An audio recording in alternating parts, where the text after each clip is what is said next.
Hey, you're listening to the Three Nerds in the Basement podcast. I'm Vince. I'm Blaven. Anthony. And this is the Geek Chic Culture Show where we talk about all the cool things in the world. On this week's episode, you can look forward to our review of the new Batman CG cartoon, Beware the Batman. Oh my god. Well, Then in our picks of the week, I kind of forget exactly what everybody picked out, but it's your regular mix-up and scramble of the latest stuff to talk about. Starscream here. Picks of the week's Robocop. MTG Theros Spoilers again. PS Vita television. And something about MGS5's Sniper Girl being erotic. Oh, I thought you were going to say her name. Quiet. No, quiet, yeah. Quiet. Okay, cool. And then what we've just been up to in the past couple of days. I was going to say a couple of weeks, and I realized... got that right? Starscream is the one? Yeah. Okay. Yeah. Just to throw this out there, I personally think Starscream's the coolest. Yay! Do you know why? Because Soundwave transforms into a box. Yeah. Megatron transforms into a gun. Shockwave transforms into a gun. Starscream is the only one who transforms into something usable. See? And before we start, we have to talk about this. Pokemon X and Y. Yeah. Squirtle, Charmander, Bulbasaur. So those are your starters? Mega Evolutions. And they're not your starters, no. But they're just available. Oh, are they? Yeah. Okay. Mega Evolutions. What do you guys think? I need instant reactions right now. Terrible. What, list them? List them best to worst? Or just instant reactions. Lucario looks like a badass mofo. That's not what I'm talking about the starters. Okay. I think they're Blastoise is silly. the best. Okay. I think they're super silly. Okay. Yeah. I'm interested to see how they're going to make it worthwhile to use these forms.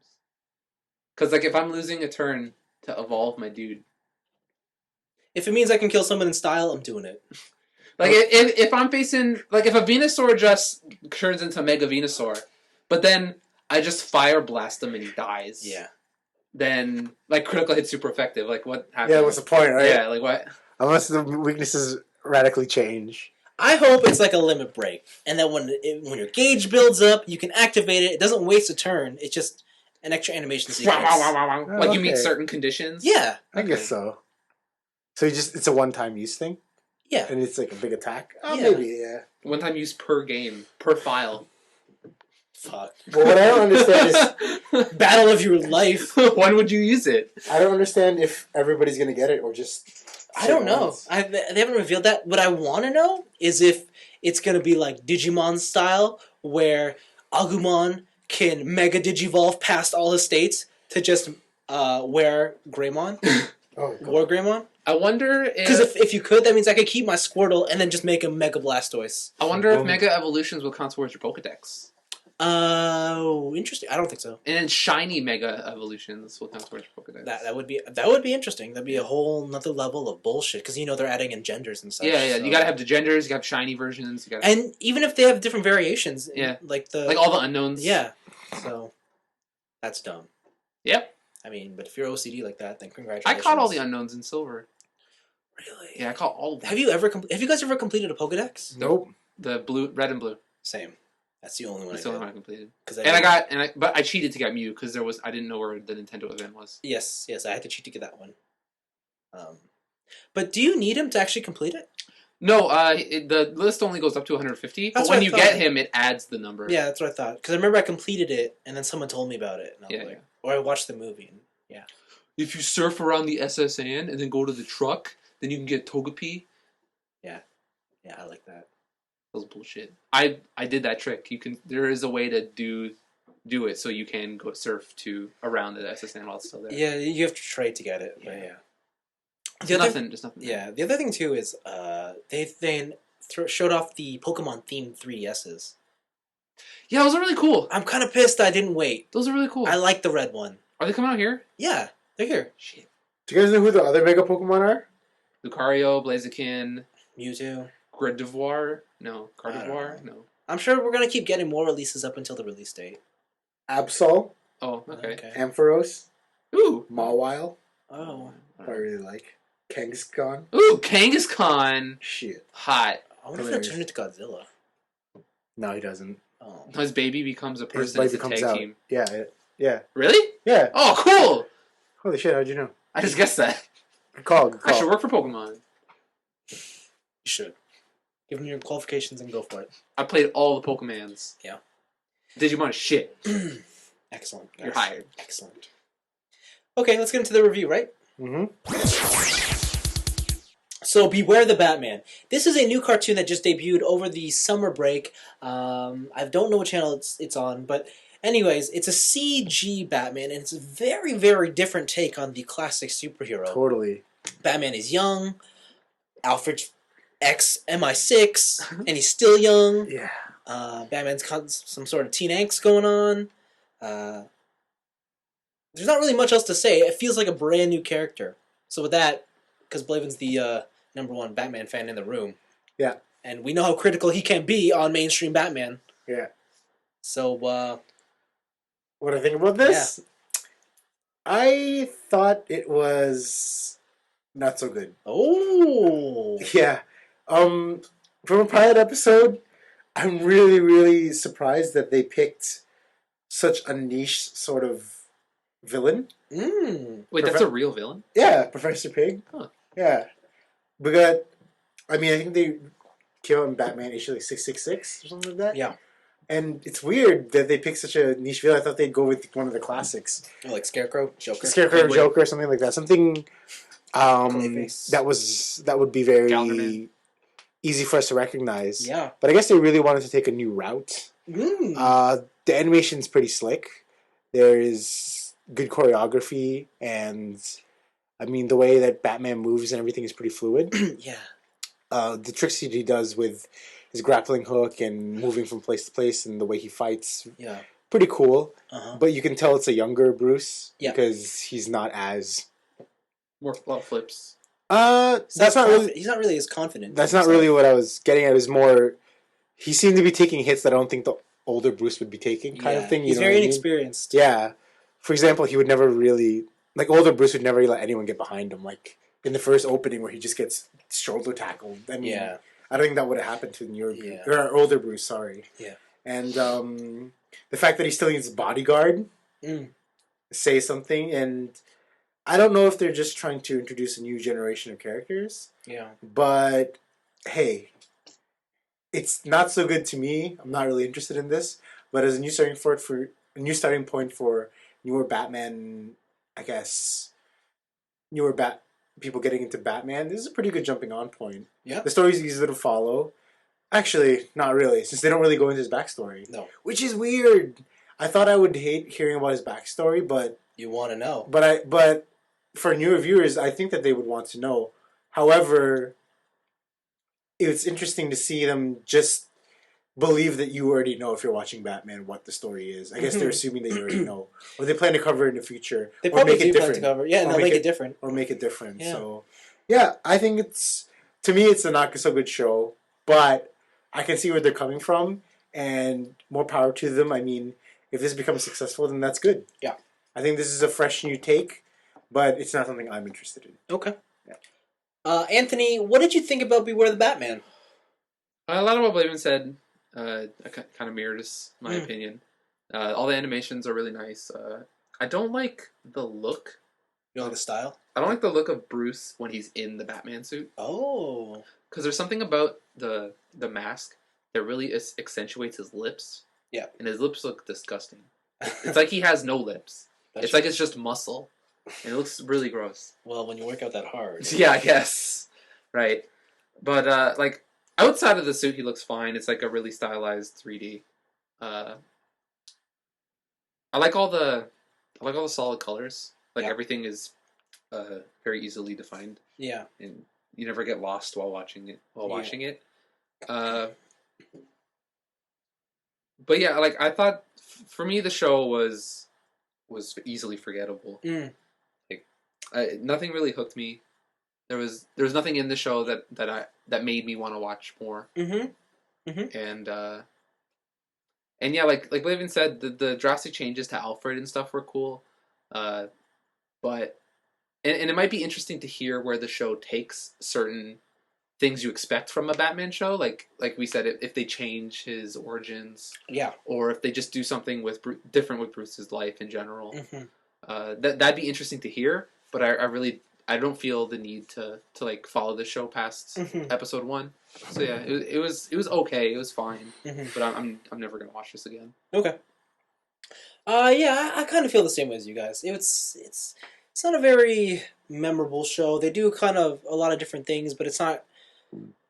It doesn't feel very inspired. It feels like they're being different for the sake of being different. Because if they didn't, they'd always be compared to the Nolan Batman films. Mm-hmm. And I just don't think that an animation series would ever be able to live up to that. Mm-hmm. Having said that, I am, despite not being the best opening, I'm really interested in it. I do like the CG. I like the art style.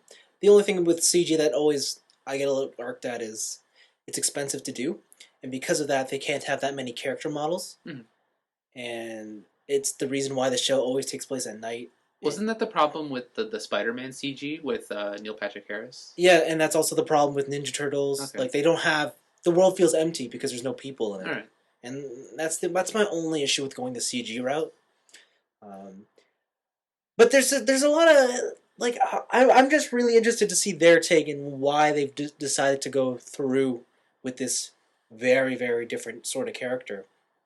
And you guys are right. It's not the best shift shows, but for some reason I am hooked on it. And I think one of the things I like most is the Batmobile, because it kind of reminds me of like Hot Wheels meets F-Zero design. A little bit, yeah. And I'm like, I really like that. It might as well be hovering. Yeah, like I don't know why. Like, okay, I know why it has wheels, because it's a car. But it should be hovering. Yeah. But yeah, so it's okay. I don't really think this is something people need to go out and see, especially if you want to just watch cartoons. I don't know if this is something to watch. Although I have heard from other sources that it gets really good as you go forward. How many episodes are out so far? I think only like 7. Oh. But they're like, yeah, after the initial like 3 slump, they're like, from then on it gets really interesting. But yeah, so I'll probably keep up with it just to check it out. But yeah, that's really all I have to say. Wait for the Netflix release. Yeah, sure. Also, new breed of voice actors. I did not recognize a single voice actor. Yeah. I swore I recognized someone. But... New blood. Yeah, it was weird. I was like, I was expecting to pick out somebody, but no. I guess all the big voice actors are on My Little Pony or Ninja Turtles at this point. So Yeah, man. Yeah. Yeah, man. Here we go. Beware the MLP. Batman. What do you guys rate? Give it a 3. Yeah. Yeah. All right. I'll give it 2. 2. I give it a 3 as well. Again, one of those mediocre shows. So if you check it out, don't go in expecting a lot. Yeah. Despite its flashiness and really good animation quality, don't expect to be stunned. And if you do end up following it and it does get crazy, tell us. Let us know. Yeah, let us know. We'd love to hear. All right, there you go. Beware the Batman. Mm-hmm. Picks of the week. Let's start with, you know what? I'm going to start with myself. No way! I Yeah. think that's 2 weeks in a row. No I'm Like 2 gonna- weeks in a row? Yeah. I'm going to start with myself. Wow. No way. Robocop trailer. Yeah. We've all seen the Robocop trailer. Yeah. What do you guys think of the Robocop trailer? Well, I consider myself quite a purist in the Robocop realm. This is news to me. Wow. And, I mean, I've watched Robocop since I was a kid. I watch it basically monthly. You watch 1, 2, and 3? I watch 1, 2, and 3 straight all the... No, I don't. I don't really. I'm just joking with you Okay. guys. I really like this new Robocop. You He like looks it? so sick. He looks like Cyclops, but Robocop. He's all black and he has a red visor. And he's like, "Get out alive! You're coming with me," but in a robot voice. Yeah. So I wish I had an electric fan here so I could talk into it and make the voice. But oh my god, it looks so damn cool. And I mean, the story's so cliche because he's programmed. He's running through a program, but then his human emotion is overriding the program. Holy shit! Yeah. Yeah, It's welcome sick. to the 80s. Yeah, man, it's so sick. Gary Oldman's in it as Commissioner Gordon. Samuel I mean, Jackson is in it. Samuel Jackson as head of Shield. Oh, it's gonna be so good. This movie. This is a side project? He's pretty much the head of S.H.I.E.L.D. Like, he's the guy heading off this cyborg technology bullshit. And also, it was filmed in Toronto and Hamilton. Yes, it was. Wow. It was. It was. It was. It's pretty cheap to film around here. Yeah, Yes, we yes. give a lot of tax benefits for that shit. So I think that we should start our own movie as well. I don't think we're named to get those benefits. Robot police officer. All right, I'll make it cooler. Robo police officer. Oh. Robotic police officer. Damn. It's, Yeah, the trailer looks sick. I thought it looked sick. Lots of cool him shooting his awesome gun and him riding his awesome black bike. yeah. And they even had a throwback to the old suit. They did? They did. They did? Which I heard the fans were outraged that it wasn't there and they had to reshoot a lot of Yeah, they... stuff to bring it back in. But yeah, no, I thought it was pretty sick. Okay, cool. Anthony, did you like this trailer? I thought it was pretty cool. The story and stuff is just Robocop, so it's not really much to go on there. Yeah. I do like the suit and I do like the bike designs. Mm-hmm. I kind of wish it was silver, but other than that, Wait, the bike was silver? like no, I wish the bike and the suit. Like I like the way they look, like the design of the bike and the suit, but I wish the color was silver. Is that just because you associate Robocop I just with associate silver? Robocop with silver. That's it. Like that's just me being a douche. Okay, all right. Yeah. At least you can. Yeah. So yeah, that's my only issue, air quotes, with the trailer. But yeah, otherwise I thought it was really cool. Yeah, cool. So I actually really want to see this movie. Yeah. So. Yeah. The trailer definitely had some cool moments to it. I just I'm not that interested. I feel like I have no doubt this movie's gonna have its moments, but I think in the end it's gonna be it looked to me as mediocre as Dread. Dread was pretty mediocre. Like, don't get me wrong, I like Dread. It had its moments, but I understand that's a mediocre film.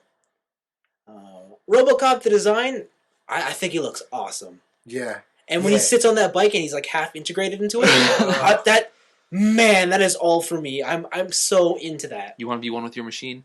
Yes, I want my car is an extension of my body. Whew. Oh God, But he looks damn cool. Yeah, I should mention I have never seen a RoboCop movie. You should probably watch a RoboCop movie. Just the first one. That's what I hear. Especially 3 is terrible. But I don't know. As a kid, I always thought RoboCop was kind of dumb. The Robocop. I know, that's why I didn't like him.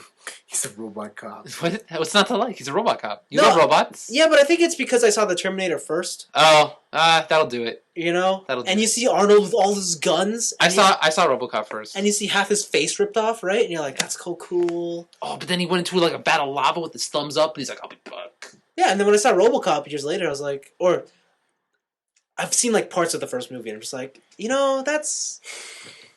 I hate to say it, but I think his dome head was like never for me. Like I always thought he looked a bit frumpy, a little bit dopey. You just naming off Snow White dwarfs over here. Yeah, man.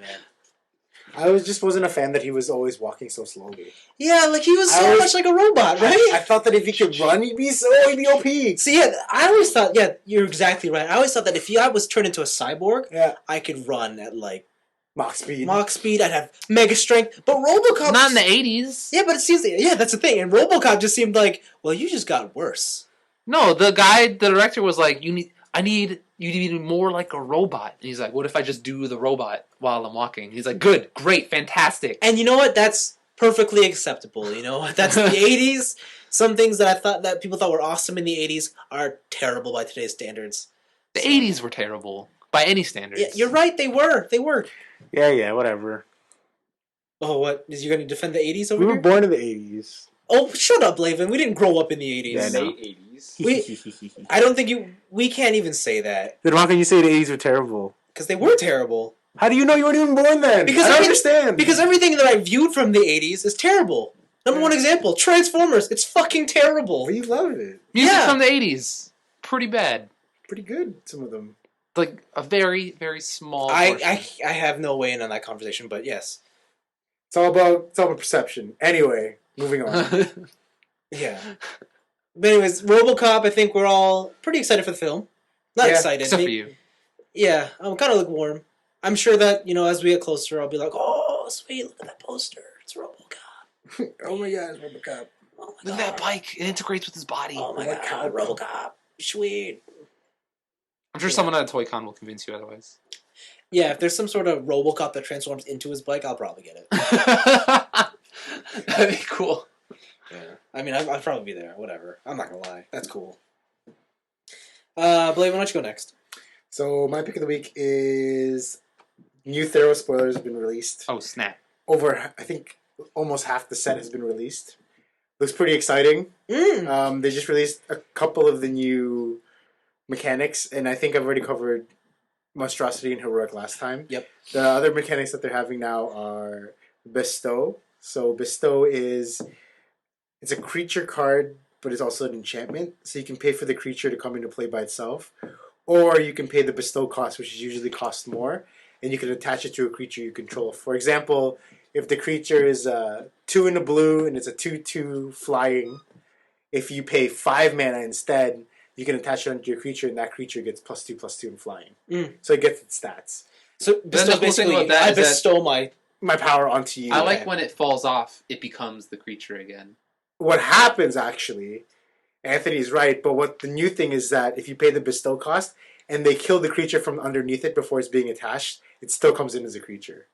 So it prevents the 2-for-1s that people happen where it's like, I attach an aura to my guy, so I kill it before it's attached on. That's an interesting... So now this is their way of making it so you can't 2-for-1 all the time. That's cool. But it's super expensive to pay bestow cost. It's probably going to be the only thing you're going to be doing on that turn. I was going to say, I was like... So even if it's like, 7 mana to bestow something, kill your dude, you still paid 7 mana for a subpar creature. Yeah. You're still going to be behind. To bring him in, yeah, okay. Because, I mean, it's 2 in the blue for a 2/2 flyer, and I think it's 5 mana to put it in. And a 5 mana for a 2/2 flyer is not exciting. You don't want to be doing that. No. So that's not really... Like, it's still punishable. Right. But if they can't deal with it, it's a game ender right on itself. Another thing that they released was Devotion. So that means that certain cards get different effects depending on how many of a certain mana symbol you have on the permanents you control. So for example, if I have 2 creatures, one of them has 2 black mana symbols and one has 1 black mana symbol, I have 3 Devotion. Okay. So to black. So basically the god cards play into this mostly, where every god card is a legendary enchantment creature. Yeah. And they're indestructible, and they're not a creature unless your Devotion is at 5. Okay. So you need at least 5 mana symbols on the permanents you control to make it into a creature. I feel you, okay. Yeah, so you need to be really devoted to your color-ish, kind of. Kind of be the... Okay. Oh, boom. It looks like an interesting mechanic. I don't know how it's going to play out, but the mechanic I'm super excited for. Here we go. The best mechanic in the world. All right. Scry. So Scry is, whenever you get to Scry, there's usually a number after it, and you get to look at that many cards from the top of your library. Then you get to put them on the back on the top or bottom of your library in any order. So you can be like, Scry 2, look at the top 2 cards, both lands, you're getting both shipped to the bottom. Yeah. Just so you know what you can do. And if you can repeat it, oh my god, the possibilities. Do you have to show your opponent? No. Okay. It's just you. It's just you. All right. And so I'm really excited for that kind of stuff. And yeah, no, the spoilers are coming out. As of now, they're only releasing mythics and rares and stuff, and I'm not really excited about that. Because mythics and rares, whatever, I only see them once a pack. I wanted to see the uncommons and commons, because those are what's going to make my fighting force when I'm playing. That's going to be the basis of your deck. The basis of my deck. And there's already one card that I'm excited for that most people are like, I don't understand why you're so excited for it. It's 1 in the blue for an instant. Return target creature to its owner's hand. Scry 1. Yeah, I don't understand why you're so excited for that. Oh, can you imagine? Because Monstrosity, you have to pay for it, and then it has to resolve. So they pay like 10 mana to do a super awesome skill. They think they're going to blow you out, then you just pay 1 in the blue, you bounce it back to their hand. They wasted 17 mana, because this thing probably spent 7 to cast, and 10 to Monstrosity. And then you spend 2, and then you get to look at the next top card. Stop all of it. To stop all of that. Okay. None of this is happening. I understand. I love it. It's my favorite. And it's that common. So good. I understand. So you're just going to load your deck up with those? Oh, man, all day. Like, okay. I am a fan of value. And if you're taking one turn to do one thing, and all I have to do is bounce it to your hand, hey, that's hilarious. That's perfectly reasonable. Hilarious. There's like this cool cycle of on-hate cards. On-hate. On-color hate. So one of them is 1 in a white for an instant. Exile white permanent. It's a white card. 1 in a blue to counter target blue spell only. Yeah, it's a blue spell only? Yeah, only a blue spell. Oh. Yeah, it's just really on hate. Like, 1 black mana for an instant, destroy target black creature. It has to be black, and the card is black. But the cost is super low. Yeah, but the cost is super low. So you have to, like... You gotta know. You gotta know. You gotta sideboard that shit. That sounds like it's for me. But the best one. The last one is like 2 in a red, destroy target mountain, and it's a red card, and the opponent takes 3 damage. Oh. That's Wow. terrible. That's terrible. What? Wow. What does that Destroy even the mana. That doesn't do anything. Wow. Destroy that mountain. That's like one of those last-ditch effort cards you pull out. Yeah. It's like, oh, you're 3 life, huh? Destroy your mana. Basically. Boom. Basically. I could save you. Yeah, no, this set looks hella exciting. Everybody at the local shops are just banking their packs from their winnings. Yeah. To like just load on all these cards. They had 3 planeswalkers for this set. Ah. Yeah. 3 planeswalkers. For some reason, everybody's flipping out about the blue-black one. Yeah. Everybody's flipping out the blue-black one because it's going to be so good in EDH. Oh, okay. And I don't play EDH. So he's just basically useless and limited. So Oh. the red-green one's where it's at. What? Oh, and also they have this new cycle of lands called Scry lands. They come into play. They give you one of 2, a combination of mana, red, white, right? All the combinations of all 10 combinations, and you get to scry one when it comes into play. Oh. That's nice. Yeah, it's a nice little upside. Wait, when you say scry 1, do you pick up the top 2 cards? One card. So Scry 1. Then what do you... You look at the top card, you're like, I don't like it, put it at the bottom, or I like it, leave it Oh, put it at the bottom. You can put it at the top or bottom. Okay. So you can dig. You can just dig. Dig for answers. Dig for answers. Okay. That makes sense. My dream, too, is to dig for answers, then rearrange them, and then my opponent surprise mills me, but mills me just enough, and I knew he was going to mill me, and I draw the card that I want instead of... So that's like some anime that's shit. like some high level next gen shit. Yo, I know on turn 5 he's gonna mill me for 3, so I'm gonna put it here. Next level shit. Oh man. Did I tell you guys about the next level story? Yeah. You told us last week. Yeah. Oh, so good. I still remember that. Fond memories. Shit. Fond memories. Wow. I just want to next level some dudes, bros.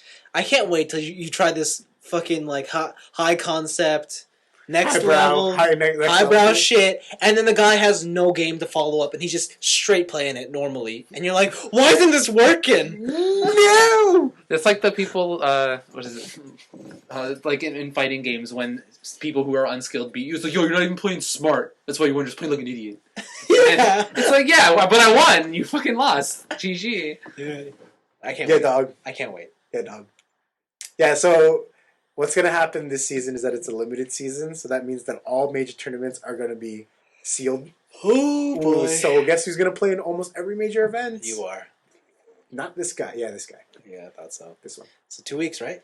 2 weeks. Till pre-release? Next week. Next Friday. Next Friday is a pre-release. Oh, yeah, that's 2 weeks, dude. All right. Huh? All your money. It's gone. That's why I've been saving. Yeah, I know. I'm just saying. Yeah, it's so- all gone. It's not going to be all gone. I saved up enough. Just so I know exactly It's how never much. enough. Can I ask how much these things cost? $30 for the first pre-release. And there's another store that you'll go $30, then $25, then $20. So you're not even doing it like once a week. You're going like, I'm going to do it here to right now in the morning, and then So night what's going to I'm happen another is I'm store? going to go to the midnight one, hopefully. Then when I get home, I'm going to eat, shower, go straight to another store, play the whole day, go to sleep at home, come And back, then- play the next whole day. My God. Damn. I need, because then... Dedication, ladies and gentlemen. Because October 8th is a Pro Tour qualifier, and if you win that, you get a free trip to Valencia, Spain.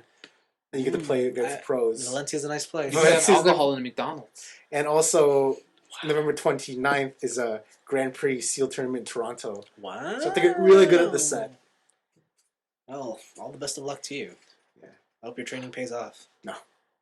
It's gotta. It's gotta. No, bros. Because it's like a Jiu-Jitsu training. Oh, right. Jiu-Jitsu. Right. And you're going to go to California for that one. Oh, baby. You Yeah. know it. Okay. When I'm California, I'm going to play as the Californians. Oh. They're the best Magic players and Jiu-Jitsu players in the world. Jeez. Simultaneously? Yeah. I'm tapping out fools while tapping my lands. Good luck. Good luck. Tap, tap. I'm stupid, aren't I? Well, I'm not going to say you're smart, but... I'm not gonna compliment you, but I'm also not gonna. You guys have that bet going or what? Don't worry about it. Okay. But I am worried about it. Why? I worry about forever. That's true, buddy. Anthony, what did you want to talk about this week? Sony last night at really early o'clock at a press conference in Japan. They did? I was up for that too. Were you really? Nope. Didn't think so. And there wasn't really a lot of announcements. There's a lot of Japanese exclusive stuff. But they also announced the PlayStation Vita TV. Oh, baby. It is a 6 by 10 centimeter console. and it plays Vita games on your television. It looks like a portable hard drive. Yeah, it's a lot of people are comparing it to an Apple TV. Yeah. It doesn't really do all the same functions. No, it does not. Yeah, it's got an e-reader. It's got a lot of streaming stuff. So for Japanese people, it's got Hulu, Tsutaya TV, and Nico Nico Doga for streaming and stuff. And on blah blah blah. And yeah, it plays Vita games as well as does video streaming. It's got like Twitter integration, Facebook integration, all that stuff. But the one thing is also, not all Vita games will be supported for this. Yeah. Because a lot of the Vita games use touchscreen. Yeah. So it's just, there's no touchscreen. It's on your TV. So they're just not going to support it. So yeah, I thought it was an interesting reveal. This is actually something I never thought of, like, going into this. I was just like, yeah, they'll totally release a set-top box. Like, You didn't think this was ever going to happen? I didn't think like anything like this would happen. Like, it wasn't even on my radar. Really? The writing's on the wall, man. Was it really? Yeah. Destiny's Child. The whole thing is that we're going to lose cable boxes and video games will take the spot. Well, yeah, but I thought that they would do that with the PlayStation. Well, I think the thing with the PlayStation is they didn't... The reason the PlayStation's cheaper is because it doesn't have any TV functionality. Yeah. Right? That's why the Xbox One, whatever you want to say. It doesn't have like the cable stuff, but it still has all like the instant streaming and all that. Yeah. Like, it doesn't seem like this Vita one has like cable functionality or anything. No, you're right. And the thing is, it relies on the current suite of PlayStation Video services, which is hit or miss depending on who you are. Mm-hmm. Yeah. But yeah. I heard that the first Xbox One commercial had no video game. No, it does not. Yeah, what is it? Just guys watching shows? No, they're watching football. Football! They're doing fantasy drafts. It's because football started. Oh man, I want to do a fantasy draft. I still think that fantasy draft tech in that Xbox is really cool. Like, automatically updates. Yeah, I wish I cared about football. I wish I cared about a sport that had that. Yeah. Yo, let's do it. Let's care about football, guys. Caring about football is a full-time job. Yeah, man. Let's care about football. The closest I came to caring about football is there's this guy named Calvin Johnson. Yeah. His nickname's called Megatron. Okay. So they made a Megatron toy after him. Why is his nickname Megatron? I don't know, because he's a fucking beast, so they just called him Megatron. Hilarious. He transforms into a gun. It's cool. His Megatron toy is like, it's Megatron, all purple, but he's got like a Nike swoosh for his feet. And instead of a gun, he has a purple football. I kind of want it just because it's like, that's weird. He throws long bombs. Pretty much. Nope. No, but yeah, like, when I used to care about football, that's all I did was football. And it was like, I kept up on stats, I kept up on all that shit. Yeah. But anyways, PS Vita TV, I don't know why they had to throw Vita in there. Yeah, I don't know just either. Called PS TV. Yeah, that would have been way smoother. I think they were too hung up on getting the Vita brand out there. Yeah, I think you're right. And the other thing too is doesn't it do remote play PS4? I don't think so. I know it plays PS1 games. Like, your downloaded PS1 games. So you can't remote play PS4. I don't remember reading anything. Because I remember in the video they have that, like, dudes come over to your house, your parents are watching some video service on PS4, and he turns on like some button and grabs the Vita TV, and he does the remote play in his bedroom. But maybe. But yeah, I don't know. Yeah, I don't remember. Oh yeah, no, here it is. The box can be used as an extender for PlayStation 4 games, letting you play them on another TV screen if the one connected to the PS4 is occupied. Yeah, okay. So yeah, it is. That's a cool feature. I'm not gonna lie. It's always a nice feature, especially for families and such. But the thing is, because it's an add-on, I don't think people will adopt or care. Right? Like, the only reason it works with the Wii U is because the controller that's in the box. Yeah. So we'll see. It'll be $99 at release, and then there's a bundle that comes with a 8 gig memory stick and a DualShock 3 for $150. Which is it's a little bit of a discount, but I think the only thing that was great about this conference, though, Blaven, is they had this video to end it. Okay. Oh, that video. So it starts off, and there's like this actually, I missed the very beginning, but I just got there's this semi-cute Japanese chick. Okay, not semi-cute, she's totally cute. Okay. Right? Hawaii. And she's at home, and she's playing, I think it's Knack. Yeah. She's playing Knack, and whatever, and then she's all into high fashion. She got to go to school. She goes to university. She takes her new PSP or PS Vita with her to school, And then, she's writing notes down, and in her break, she's going crazy in the lounge because she's just killing this game. And her friend comes over, and he's like, oh, hey, that's sick. And then he takes out his Vita, he goes around. Anyways, it all leads up into, like, word of mouth, people talking about games. And then in the giant, like, outdoor sort of park area of this university, these kids just set up a projector, and they have a fucking Killzone first-person shooter tournament, and all these Japanese kids are going nuts.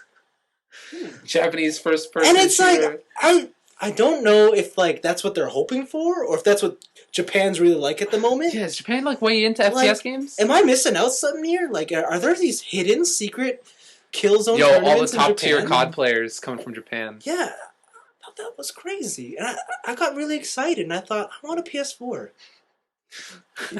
Don't do it, man. Don't do it. Let's not go down that rabbit hole. Do it. Then we can play 0 launch games together. Yeah, and launch games suck. All the twin-stick shooters. Can we just not go down that rabbit hole, guys? I can't afford a PlayStation 4. Good. Neither can I. Oh, you're still getting one? You're still getting one? We'll see. Yeah, alright. But yeah, so that's that. We don't need it, guys. Just keep supporting my magic habit. Oh, sure. That's better. Your magic habit. And that's all you have to say about the... Yeah, I thought it was like a cool little thing, and it's kind of left field for me. Okay. But yeah. Alright, so finally, I feel like I had to put this in there, or else we wouldn't be doing our job as talking about all the cool things in the world. All the cool things in the world? So Hideo Kojima introduced Metal Gear Solid 5's new character, Quiet. Ooh. In our show notes, I have included a picture of this character. Mm-hmm. What are your thoughts on this character design? She looks very, very conservative, and I think that it's a good role model for women empowerment. Like Miley Cyrus. Yes. Exactly like Miley Cyrus? Yeah, she's really conservative. She really covers up. Totally, man. Yeah. She's in fairness, she's wearing full stockings. She's wearing full stockings. Yeah. I mean, sure, there's holes everywhere, but... Yeah, I guess she's really come down on hard times, but it really shows the struggle of... It really shows her struggle to be a single, independent woman. I cannot be serious. You didn't see that coming, did you? Yeah, okay. Anthony, what do you think about this design? I don't know. She looks very tactical. Yeah, because long stockings is tactical in the jungle, right? Yeah. No, it's a desert. Oh, you can see a thong through that thing, too. She does. Yeah. How do you know it's a thong? Because it could be granny goes panties. up to her waist, like that. There's, like, the line. I know, but that could be anything in the back. No, Blaven's right. We don't know it's a thong. Yeah, you don't know it's a thong. That doesn't No, say anything. no. Oh, fuck. Kojima posted a picture of her booty. And it is a thong? Yeah. Okay. Problem solved. It's a thong. So, Anthony, you don't have any thoughts on this? Thongs are tactical. Not really. Like, I don't know. I think I'm just too desensitized to this shit if you're looking for, like, outrage. No, I'm not looking for outrage. Okay. Then, yeah, like, I don't know. She looks like a video game character. Mm-hmm. Do you want to throw background to this entire story? I actually don't really know too much about this story. So, yeah, it's like, lately in the industry, and by the industry, I mean video game industry. Yeah. It's been, sexism has been a big deal. Yeah. And, like, women's portrayal in video games. Yeah. And all that stuff. So, Kojima posted out a tweet, or I think it was a tweet. That was, like, he asked the designers on MGS5 to make the character Quiet more erotic. Yeah, okay. And that, to me, sounds like a poor choice of words. More than anything. Mm-hmm. But, like, there's no surprise that a company wants to make a character sexier to sell more of X. Mm-hmm. Like, to sell more toys. In this case, it was to sell figurines, and for some reason, Kojima wanted people to cosplay as her. Yeah. Yeah. Which, there have been some really nice cosplays of this girl already. Already? Really? Yeah. Well, let me tell you guys, Magic's never had to resort to that low. God, shut up. you girls want a hobby? Play Magic. But yeah, and the outrage came from... Mostly, I think it's because of the word erotic. Mm. It's a very harsh word. It doesn't really leave much to the imagination. Mm-hmm. When you think erotic, you kind of just think sex and porn and that kind of stuff. Yeah. So I think that was the big deal, and then it created a discussion around the character Quiet. Mm-hmm. So yeah, and that's the background. He meant sexy, not erotic. Yeah, he He tweeted later that that like he didn't mean it in that way and stuff like that, and that could be taken like some outlets take it as like backpedaling, other outlets take it as an honest mistake. Yeah, but I don't know, like there's nothing offensive about this character to me, but I am a male, so there's that. Oh yeah, you're right. It isn't a thong. It is not. That's not a thong, bro. Well, clearly, we need to have a talk. Clearly, we need to go to Victoria's Secret and show Anthony what a thong. That looks like a thong to me. Do you know what a thong is even? That no. What? I thought a thong just meant the things that like it's like thin in the front and then it's the little parts that go up above your hip. The spaghetti strap. Yeah, the strap. Just says nothing. And then that quantifies the thong. No, a thong is just one line. That's the spaghetti strap down the middle when you bump. That seems very uncomfortable. It's not for comfort. The whole point of a thong is that it's so that it erases seam lines when you're wearing a tight dress or whatever. Huh. Bingo. Yeah, actually, contrary to popular belief, a thong was not made for sexual appeal. It's made to look good in dresses. Exactly. Well, I guess indirectly. If it's indirectly sexual appeal. So yeah, but yeah, I don't know. Nothing about this character makes me think outrage. Okay. Like, and I could rationalize it all I want. She looks old. Yeah, she's a mute. That's why she's named Quiet. What does that have to do with it? Has nothing to do with No, it's not. I'm just saying as an aside. Sorry. I worded that weird. Ladies and gentlemen, if you want to know conversations with Anthony or like outside the show, that was a small example. That was the best. No, I forgot to. In my head, I said as an aside, but I didn't say it out loud. Oh my god, that was the best. I literally was like, did I miss a step here? No, I missed a step. So yeah, no. As an aside, oh god, the reason her character name is Quiet is because she's a mute. Oh, that was good. She's a mute sniper. Going back to her being old, Blaven, if you look up the model, I believe she's Dutch. I saw it just now. Yeah. She's super cute. But why does she look so old? It's her makeup. Okay. Because they want to make her look more rugged. And also quiet, right? Yes. I think the stockings being ripped were from one of the Red Band trailer that was released. Mm-hmm. Like, because I think it was her being just electrocuted, and then her stockings went all nuts because she was being electrocuted. Sure. But yeah, like, I don't know. This is, again, just like Killer is Dead, this is whatever to me.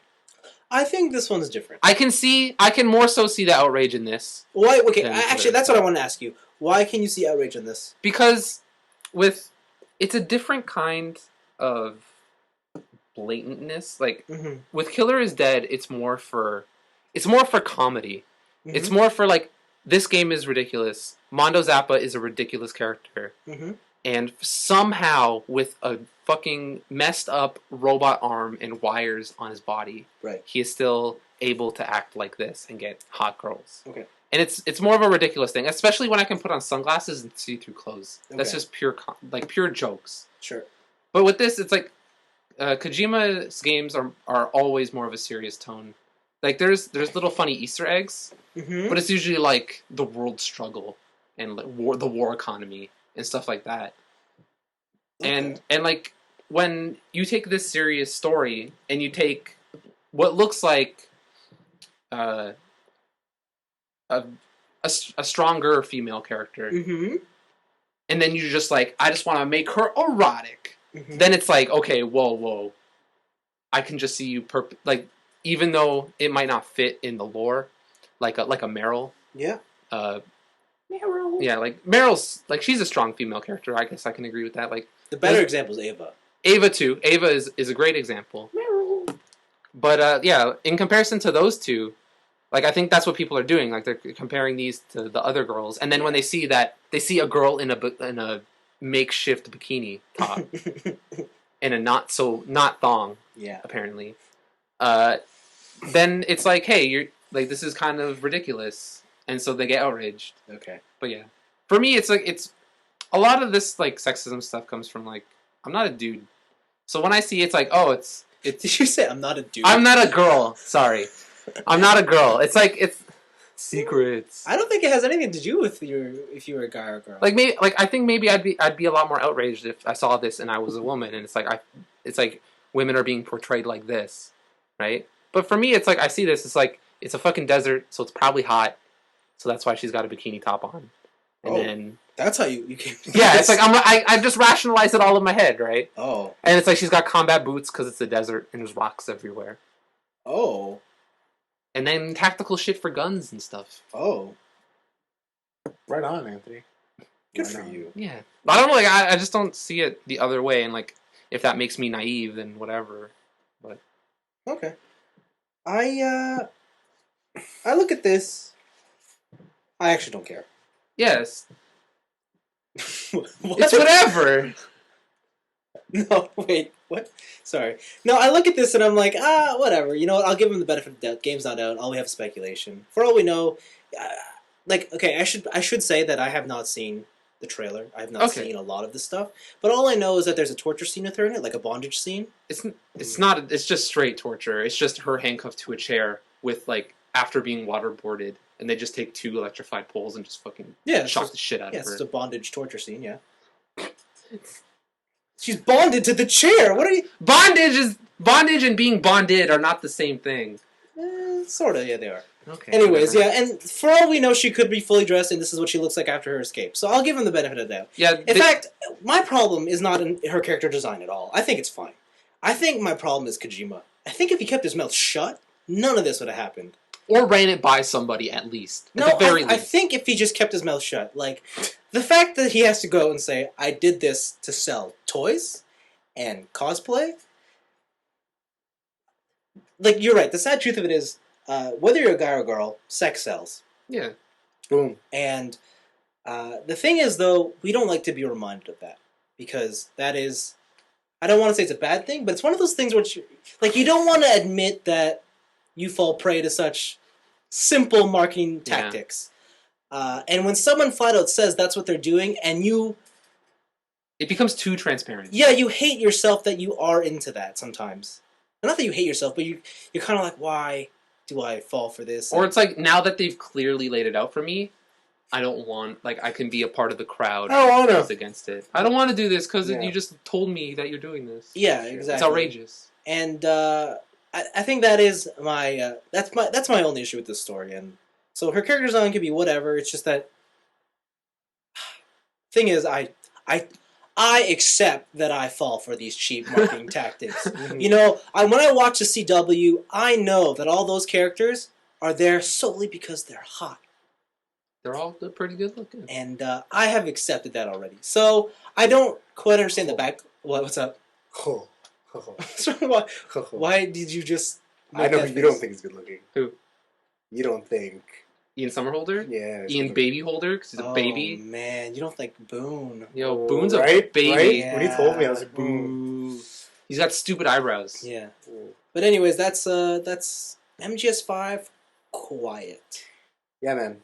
Blaven, did you have anything you want to add in here? Or? I just want to remind you guys that Magic the Gathering has never... Wow. Fucking employee for Wizards of the Coast over here. Oh, God. I wish I could be such a marketing shill like you. Woo! Hashtag MTG. MTG play for life. God. Remember Theros Spoilers, blah, blah, blah. Visit wizards.com for all your latest Magic info. Actually, yes. Wow. Well, I mean, that's great. That's great, Blaven. As for Metal Gear Solid 5 and Hideo Kojima, well... The coach. Whatever, man. It could just be a cultural thing, right? Because you go to Japan and that's... It's maid cafes. Yeah, I mean, that's kind of the Japanese culture at the moment, right? What sex sells? Like, to the extreme. Yeah. Right? So, I mean, that could just be a cultural difference, because I bet in Japan no one give a fuck. I haven't heard any outrage from any Japanese outlets. You'd be like, hello, this guy. Yeah. I bet you Japan's like, what the fuck's wrong with the world? Like, yeah. Women are sexy, and they should be sexy. Yeah, it explains, like, it explains this, it explains Killer is dead, it explains all that if you just take it into that context. Killer is dead. But anyways... I like saying it like that, too. That's it for our picks of the week. Yep. Let's go talk about a letter. Oh. But it says no letters. So... Oh, I love that you do this. What? That you surprise us with letters. It's so good. Okay. This might need so much better. Alright. Calm down. Yes. It's from Albert. Ooh. Albert Hun. Oh. Sorry if I just butchered it. Sounds like you're like throwing up food to feed to a baby bird. Yeah. Hi, nerds. Still listening to your show. No. I recently got into pharmacy at the University of Alberta in Edmonton. Yo, get out of there. Get out.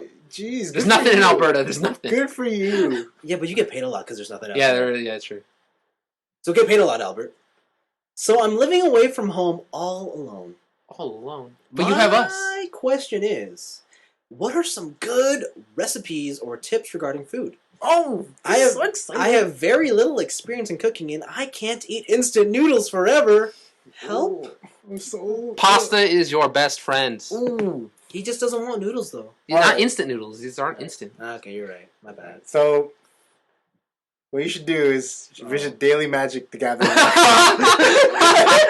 Eat that cardboard. Okay, so, alright, so let's start. I want you to start, Blaven. Oh, man, so when I lived away from home, Yeah. I'm gonna tell you the things that I ate. Yeah. Instant noodles are pretty good. Yeah. But there's a lot of other little hacks that you can make for yourself that are just Yeah. really, really good for you. Okay. I think anyway. If you get, something surprisingly easy that you could probably make? Yo, grilled cheese. Mm-hmm. Grilled cheese is freaking delicious. If you make some bacon. Make a lot of grilled cheese. Yeah. You want to make me a grilled cheese? Basically, you just get some bread, butter one side, butter the other side as well, I guess. No. It depends on what you want to do. Yeah. I only butter the one side. The outside outside goes on the pan. Butter the outside, butter the outside of another piece of bread, put cheese in between, Yeah. and just fry it. Watch the magic happen. Yeah, it's pretty good. It's good stuff. You can also make egg in a hole. What cheese do you use? Oh, me? I use cheddar. Like Kraft singles? Just or like... Kraft singles. Oh, okay. You can also make egg in a hole. Right. So the way I do that is I butter two sides of a piece of toast, and then I cut out the middle in a square, and then I put it in the pan and I fry it, and as it's frying, I crack an egg in the middle. You put it in the middle, yeah, okay. Oh, it's so good. Yeah. And then what do you do at the middle of the bread, though? oh, just wait. Okay. Just hold on. So what happened? And then afterwards, as it solidifies the egg, you flip it over, and then it solidifies in the middle, right? And then you also fry the little piece that is missing. Yeah. And then you put it where the egg is, and then you make a little basket, and then you open it. You're like, oh my god, there's an egg in here. Ah. Huh. Another good thing that you can do is you can take some ribs if you like ribs. You can what you can do is if you have an oven, is you can cut your ribs apart, put them in a vat of Coke. Yep. And boil them for like. Actually, I think you bring it to a boil, and then you let it simmer for like 2 to 3 hours. Coca-Cola? Yeah. And then you put it into afterwards. It's all soft, and it'll just almost fall off the bone. The barbecue, or sorry, the ribs. The ribs. Put them in a Tupperware, big Tupperware. Put some barbecue sauce, and you shake it up, and then you put it in your baking pan. Yeah. You put it in your oven and put it to broil. It's important that it's broiled, so it only does the top. And then after a certain amount of time, I can't remember how. You should look it up. You just flip it over, and then you got broiled on both sides, and you got ribs for yourself. For breakfast, the cool thing that you can make is omelets. Basically, dice up anything you have and put in eggs. Put it in and stir up some eggs, three or 2 eggs, depending on how big you want your omelet to be. Yeah. And I usually use 2. 2, and then you just put it in there. And a little tip that you can do is that as it's solidifying on the outside, you lift it up a bit and let the runny stuff go underneath, so it makes your base a little thicker, I guess. Yeah. And you flip it over. I'm never skilled enough to flip an omelet. Oh yeah, I don't flip them. I just use a spatula. I just go. Yeah, I was gonna say you guys. No, I mean with the spatula. Like I break it. Really? Yeah, I'm really bad. But like, so then at that point, I'm just like, all right, awesome scrambled eggs, let's do this. And I know a thing that you don't want to eat is instant noodles, but when you do, there's a couple of simple things that you can do to make it a little better. If you buy like baby spinach and you put it in at the end after your food is your instant noodles are done, it adds just a little bit of veggie to the instant noodles, and it fits pretty well. Okay. Crack an egg in there with it, or boil some like mussels or and these like shrimp or something with your instant noodles, and it makes it instantly a lot better. Yeah. In my opinion. When you say crack an egg, you mean like a raw egg? Just a raw egg, yeah. Crack it in there near the end. Well, it's hot, right? Yeah, it's hot. Yeah. I don't know if you eat a lot of rice. Easy way to make rice is just fry some rice and put some soy sauce in it, and again crack an egg in there and dice up whatever food or veggies you have left over and throw it in. And you make instant fried rice. Yeah. Or you could just get a rice cooker. Well, no, that's what I mean. After you've made it. To get fried rice. Yeah, because what happens after you make rice, you don't eat it all. The next day it'll be kind of stale. A good way to spice it up is to do that. Yeah. No, that's good. So, yeah. What about you guys? You guys got anything? For me, like I said, pasta is the way to go because you can like an omelet. You can put anything in pasta, like butter noodles. Like butter. You can put butter noodles in your noodles. Yo, bro, I heard you like noodles, so I put noodles in your noodles so you can noodle while you noodle. What about you? No, you hit all the major one that I was going to point out, but the other one I was going to point out is the TJ specialty. Oh god. It's just McDonald's. No, where you buy George Foreman grill and grill everything. Oh yes, that also is pretty good. That's a really good thing to do. When in doubt, just grill it. Yeah, you throw your chicken breast in there, you throw your salmon in there, you're good to go. I heard butter chicken's pretty easy if you want to make like a rice dish. Something as easy as baked fish. Yeah. You don't need anything. You just need fish in there. You could put some lemon juice, some garnish of. See, what would you guys say he should fill his pantry with? Oh. Like salt, pepper. I don't think. Yeah. Well, see, like salt, pepper, some soy sauce. You can use that for a lot of things. Yeah. A lot of people like soy sauce with rice. Yeah, no, yeah. It depends on how you make the rice. Yeah. So, usually fried rice, I put soy sauce on it. You're right. Yeah. What else could you have in your pantry? I guess I think like a Mr. Dash type thing. You know, some seasoning salt, something that'll really. Yeah, seasoning goes a long way. Yeah, it goes a long way. Like chicken can get dry. Oh God. But like seasoning here and there really goes a long way. Don't be afraid to barbecue. Barbecuing, like being a grill master is hard. Yeah. But just using the barbecue is not. I think hard. the thing is where does he live though, right? Oh yeah, I'm just putting everything out there because he said he was going to school. Maybe they have a barbecue somewhere. Yeah, for when he's on res, maybe he's at a house. Simple snacks you can have is PB&J, peanut butter and bananas. If you like Nutella, if you like fruits, a good one too is buy apples or bananas. Yeah. Also, a thing that I eat is I slice up some bell peppers. Yeah. And bring them as a lunch snack. Just bell peppers. Just bell peppers. The yellow ones are pretty good in my opinion, anyway. Yeah. Somebody I know uses celery and peanut butter. Yeah, it's on a log. Yeah. Right. Yeah, you put raisins on. Yeah, raisins on the peanut butter on the celery. Oh, whoa! Holy smokes! Yeah, it's pretty good. That sounds delish. Yeah. Something that I like doing is I like buying Triscuits. Yeah. You guys know what Triscuits are, right? Yeah. They're like the whole wheat thing. Yeah. I put them all in a bowl, and then I shred the cheese on top, and then I add something else. Whether if I have like leftover kielbasa or whatnot, I throw it in the microwave, and the cheese melts. Oh, I was just about to say that. Right. Motherfucker. Yeah. Oh, good stuff. That's good stuff. It's really good. It's probably terrible for you, but it's good. Especially with kielbasa. Yeah. So lunch meats are cheaper than you probably think. Yeah, and they're even cheaper if you go to a deli. Yep. So just keep that in mind. Yeah. So if he was to bring a girly home, what would be a quick and easy thing for him to I think right now what Albert needs to do is focus on school and not worry about girls. If by some chance he gets trapped into this girl scenario. If you do get trapped, well, I would say that if he's just going, like if he just started, like it's his first time, I think cooking anything is pretty much impressive. That'll win you over. I think it depends on the girl. Yeah. If she's like Martha Stewart, like I'm at university for home ec. Saying, man. Like obviously it's gonna be shitty, but like it's like just go get like some girl in computer science, and she's gonna be like, whoa, there's something other than instant noodles. Wow. Maybe. For all you know, she's still... Drink a lot of water. Sometimes you're not actually hungry, you're just thirsty. Yeah. Water saves you money, too. So you don't have to buy juices and shit. Yeah. Water's good. Tap water's fine. It is. You don't have to buy bottled. You don't. Especially in Alberta. Olive oil. Get olive oil. Because you could put olive oil and salt. Yeah. Oh, yeah. I do like... Pasta, olive oil, and salt. That's... boom. Yeah, boom. Yeah. Boom. That's the meal. That's one of my... I do pastas to olive oil.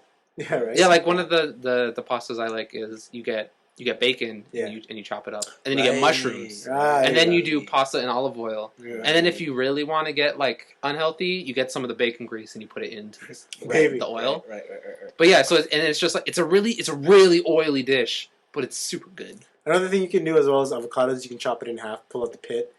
Eat the pit. Lengthwise, and you pour a little olive oil and salt in there. It's a savory type thing with avocados. Mm-hmm. To make guacamole, just get like a jar of sliced garlic. Mm-hmm. And they're not very expensive. It's like $2 for a huge jar. Mm-hmm. You can grind up some avocados, mash it up till it's like really pasty. Mm-hmm. Put in some garlic, a little bit of salt and pepper, and some like either fresh lemon juice or just regular lemon.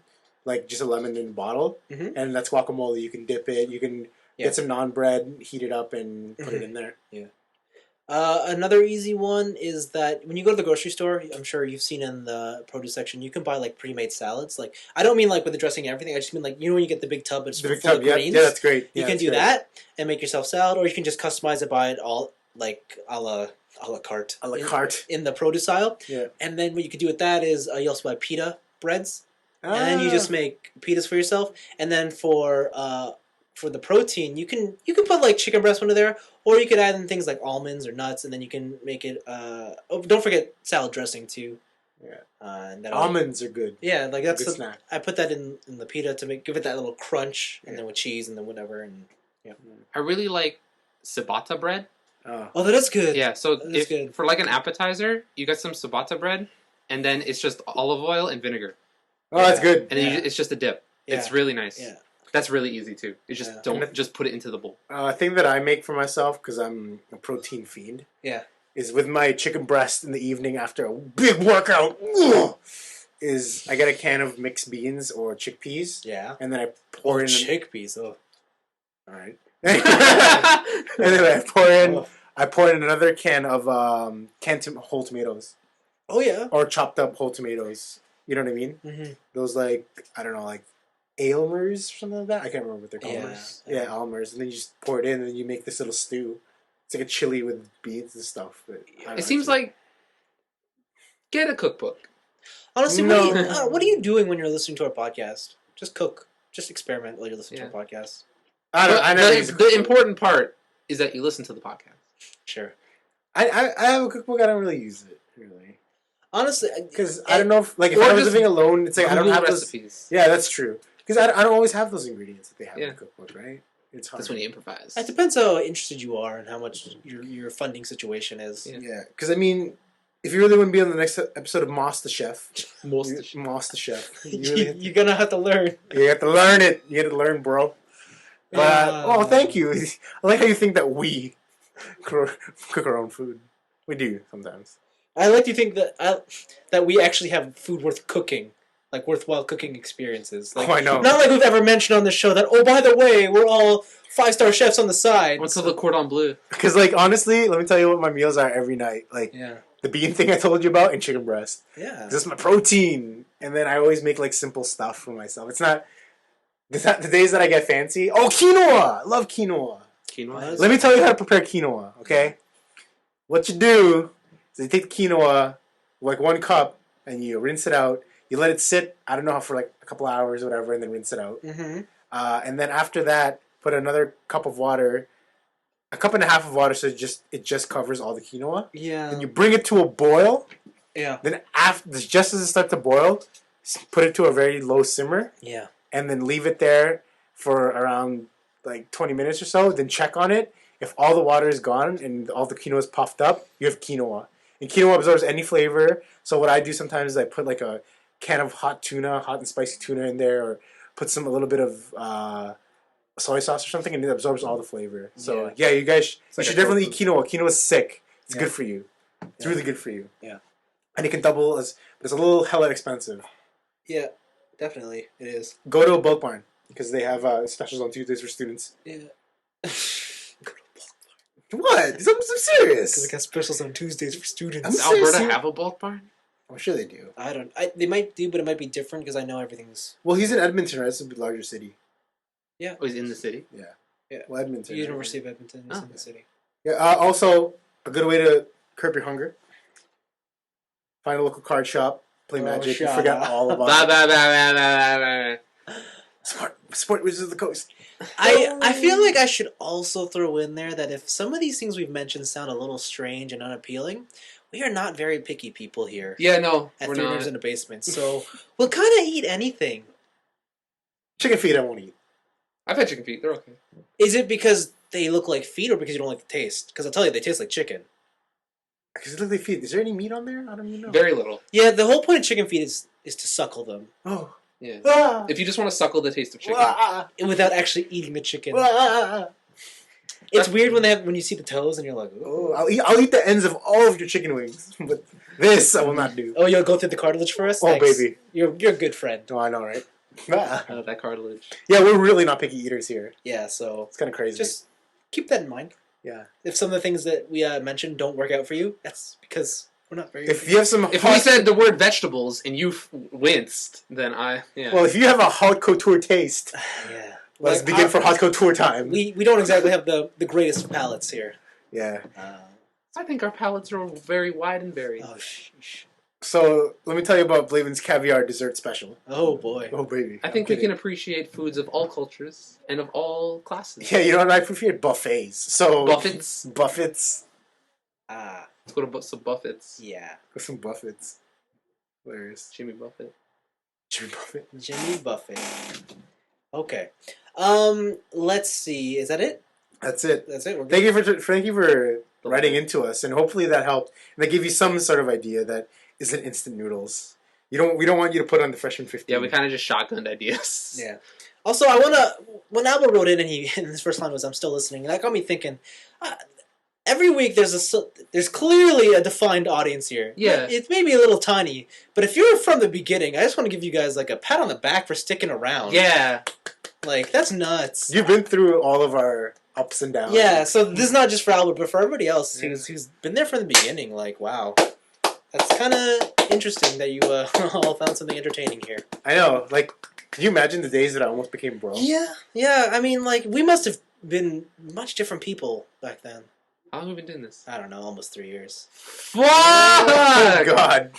December will be 3 years, I think. Oh my God. Shit, girl. Cool times, guys. So, And we still haven't broken 50 viewers? And we still haven't broken being as big as the Nerdist podcast. oh, jeez. Here we go. With that, let's move into our weeks.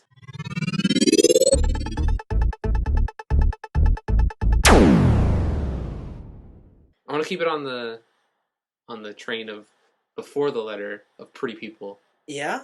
And I was playing Resident Evil 6. Yeah? Everybody in that game is attractive. Oh, Oh my God. Yo, Chris's jawline. Chris, Leon, that Wesker's kid, Jake doesn't. all the girls. Sherry? Yeah. Oh. Ada. This guy loves Ada. Ada Wong. Yeah, okay, Even I can see cloned that. Ada Wong. Because they're the same person. Well, again, Japanese culture. You know she loves the wand. Sex sells. She's very clothed. All the women are, like, barely any skin. Yeah, I don't think just because they're naked means that it's sex. I mean, like, But that's usually the outrage that comes from it. So I think no. I mean, there are. Look at the chick from Lollipop Chainsaw. That girl's clothed. she's in a cheerleader outfit. Yeah, it's a clothed It's a outfit. partially covered up bra with a skirt that doesn't even cover her ass. Yeah, she's still clothed, man. She's got clothes on. Okay, fine. Your top favorite female from Resident Evil. Go. Oh man, I don't even know. Shit. I'm not a big Resident Evil dude. Jill Valentine. All right. You're okay. Yeah, Jill Valentine. There we go. You? Rebecca Chambers. Oh my God, me too. Woo! She's hella cute. Is that a? She's the medic from like Code Veronica. I was gonna say Code Veronica. Yeah. The real Resident Evil 3. Delish. Yeah, but then again, Jill Valentine in 3 was really good. She had the blue top, the blue top. Yeah, delish. No, I like Jill. That is literally classic video games right there. I like Jill Valentine from Marvel. The RE5? Yeah. RE5. Yeah, that's the Marvel one. Whoa, which one are we talking? Oh about? no! With the thing in her chest? No. I'm talking like with the helmet. No, with the hat, the beret. the beret. Oh, that's The one that's who- Tube Top, right? No. That's with Blue Tube Top, I thought. No, Dude, oh my God. No, The what one Blaven's he's- talking about is like Bluetooth Resident- top, sweater around her waist. Resident Evil 3 Nemesis. Yeah. I thought that was the same one in No, Marvel the one too. he's talking about is the one where she was wearing the STARS uniform with the little, Yeah. with the little shoulder plate and the beret, Well, she looks like she could take out Cammy. and she has the cargo pants. I don't remember this at all. What? Oh, okay, I got it. Resident Evil 1. It all came back to Resident Evil 1. That's my favorite Jill. All right. That's my favorite Jill. Yeah, 'cause she's a member of STARS. Yeah! Oh my god! Whoa, this is Barry's blood. You almost became a Jill sandwich. You'll need this lockpick because you're the master Sort of of unlocking. Yeah. Anyways, why did you ask this question? What? No, I think because all we're the- on Resident Evil. I think all the Resident Evil girls are super sexy. Hot stuff. Whatever. I've been playing Resident Evil 6, brought it from Blaven. Yeah. It's good. I was excited because I love Resident Evil 5. Alright. Platinum that shit. All the story, Las Plagas, I think it was a good game. all the costumes, Yeah, Less whatever. plugs. I've been playing Resident Evil 6. I've played through Leon's campaign, and I played through Chris's campaign. And for people who don't know, there are 4 campaigns in the game. Well, there's 3. One of them you're not supposed to know about.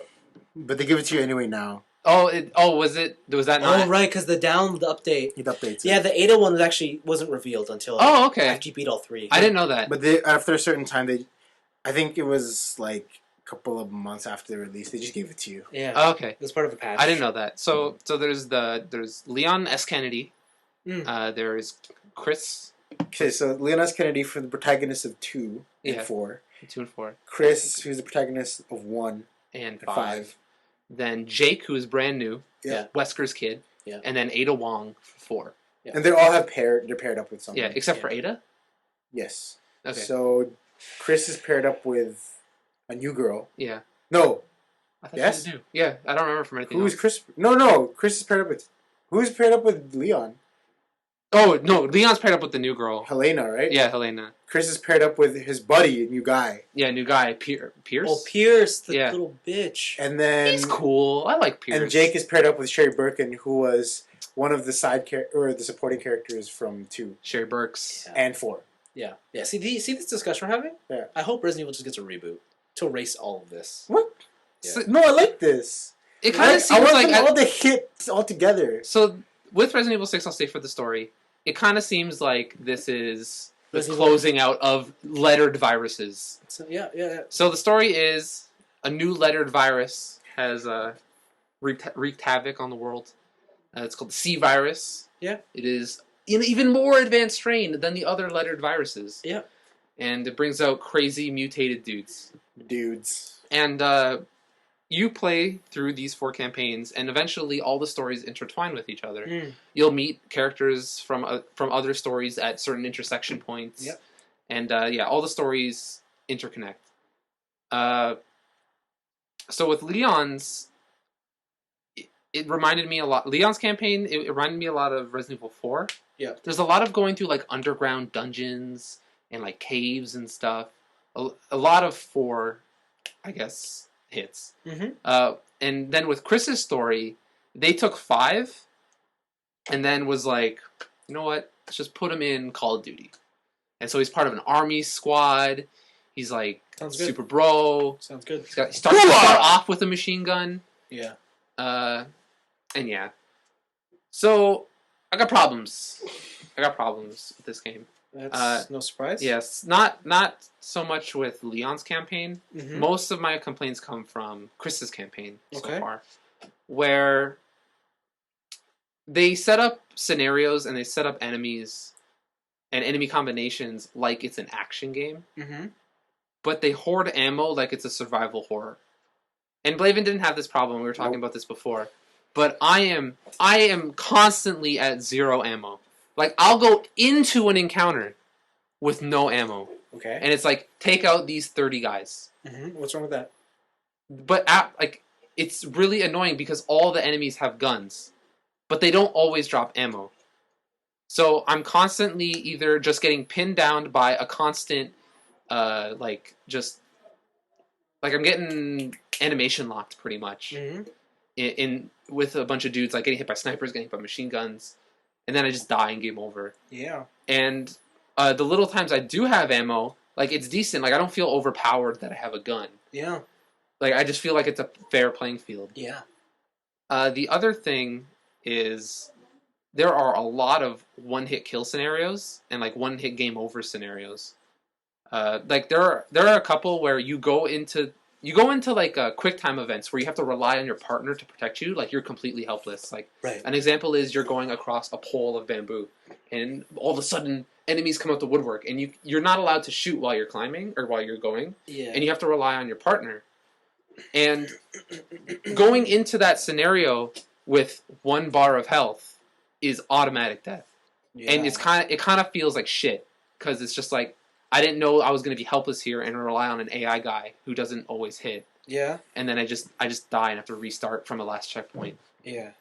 The other one is areas where I have to rely again on the AI, but it's more like I guess I'll spoil it. During one of the last boss fights in Chris's campaign, you have to run around the silo, Uh-huh. and the boss is constantly knocking over the floor you're walking on. Yeah. So sometimes you have to vault your partner up to a higher ledge, and then press circle again, and then wait for him to pull you up. But sometimes the AI just doesn't pull you up. Like, it'll just run around in circles until the guy's like, boom, game over, and then you have to redo 10 minutes of combat. And this happened to me a lot. Like, a lot. The final boss, game over screen, bare minimum of 15 times before the characters gave me any indication of what I had to do. The game kind of hinted before I realized what the game was hinting at me to do. Like, to me, it's either I'm playing wrong or this is terrible level design in this campaign. I'm gonna go with the former. Maybe. Maybe. But yeah, I'm not enjoying this game. Yep. That's cool. Yeah. The thing with the ammo, when I played that game, You played RE6? I played parts of it, yeah. Okay. I didn't have a problem with the ammo because that game has the one button kill move Oh, where you just run into people and hit X. The one where you shoulder charge? Yeah. That doesn't always kill people. Yeah, then you just keep doing melee attacks. That's what I said! I run out of stamina and then I'm there helpless. You suck at games, Yeah, man. apparently I You suck at don't run out of games. stamina, right? You hit him once and you back off and Yeah. he charges immediately. Yeah, you just wait there. For me, I do the 3-hit combo, and then by the time I do that on a second enemy, I'm like, You don't do it on the second God. enemy. That's the thing. You Yeah. hit one and then you wait. Yeah. Alright.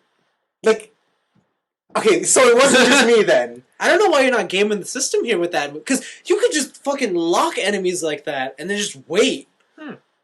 I did not know this. This was not apparent to me. I'm playing this more like Resident Evil 5, because that's what it looks like. Yeah, but, I mean, come on. With all the pop-up button sequences in that game, In 5? no, in 6. The only button that I rarely see is R1. And that's to do like a spinning back fist. Yeah, that always pops up. So and then you just learn, like, okay, this game is not about shooting people. It's about, I can fucking hand-to-hand because I'm Superman.